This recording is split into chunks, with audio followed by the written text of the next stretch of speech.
जय श्री कृष्ण। आज हम सभी भूम प्रदोष व्रत की पावन कथा श्रवण करेंगे, जिसे मंगल प्रदोष व्रत भी कहा जाता है। भूम प्रदोष के दिन शिव जी और हनुमान जी की पूजा का विधान है। साथ ही साल का ये पहला प्रदोष व्रत बेहद खास माना जा रहा है, क्योंकि आज प्रदोष व्रत के साथ साल की पहली मासिक शिवरात्रि भी है। ज्योतिषविद कहते हैं कि भूम प्रदोष के दिन शिव जी के साथ हनुमान जी की उपासना करने से नकारात्मक शक्तियों का नाश होता है। माह के शुक्ल और कृष्ण पक्ष की त्रयोदशी तिथि को प्रदोष तिथि का व्रत किया जाता है। प्रदोष व्रत की तिथि जब मंगलवार को आती है, तब उसे भूम प्रदोष व्रत के नाम से जाना जाता है। भूम प्रदोष व्रत में कथा सुनना व कहना बहुत पुण्यदायी माना जाता है और इस कथा से पूजा भी पूरी होती है। मान्यता है कि भूम प्रदोष व्रत की कथा सुनने व कहने से भगवान शिव का आशीर्वाद प्राप्त होता है और जीवन के सभी कष्ट दूर होते हैं। आइए जानते हैं भूम प्रदोष व्रत की कथा के बारे में। आज हम श्रवण करते हैं भूम प्रदोष व्रत की पावन कथा। तो आइए आप सभी अपना ध्यान सदाशिव के श्री चरणों में केंद्रित करें और इस पावन कथा का आनंद लें। सूत जी बोले, अब मैं मंगल त्रयोदशी प्रदोष व्रत का विधि विधान कहता हूँ। मंगलवार का दिन व्याधियों का नाशक है। इस व्रत में एक समय व्रती को गेहूं और गुड़ का भोजन करना चाहिए। इस व्रत के करने से मनुष्य सभी पापों व रोगों से मुक्त हो जाता है। इसमें किसी प्रकार का संशय नहीं है।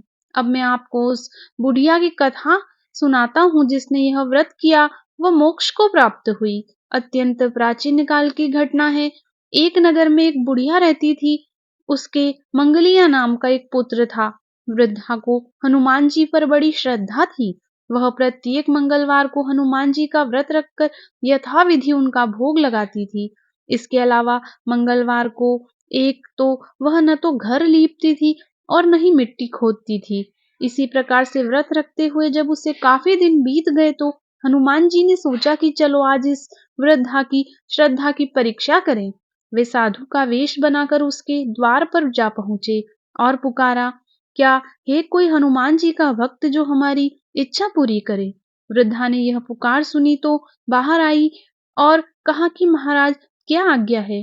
साधु वेशधारी हनुमान जी बोले कि मैं बहुत भूखा हूँ, भोजन करूंगा, तो थोड़ी सी जमीन लीप दे।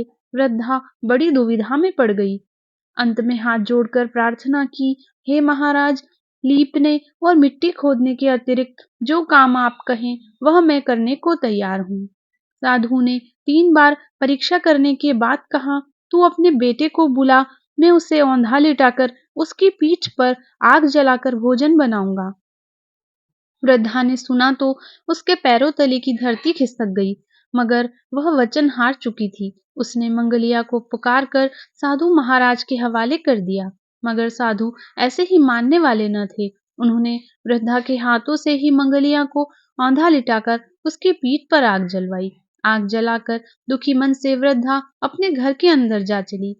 साधु जब भोजन को बुलाकर कहा कि वह मंगलिया को पुकारे ताकि वह भी आकर भोग लगा ले, वृद्धा ने आंसू भरकर कहा कि अब उसका नाम लेकर मेरे हृदय को और न दुखाओ। लेकिन साधु महाराज न माने। वृद्धा को भोजन के लिए मंगलिया को पुकारना पड़ा। पुकारने की देर थी कि मंगलिया बाहर से हंसता हुआ घर में दौड़ा आया। मंगलिया को जीता जागता देखकर वृद्धा को सुखद आश्चर्य हुआ। वह साधु महाराज के चरणों में गिर पड़ी।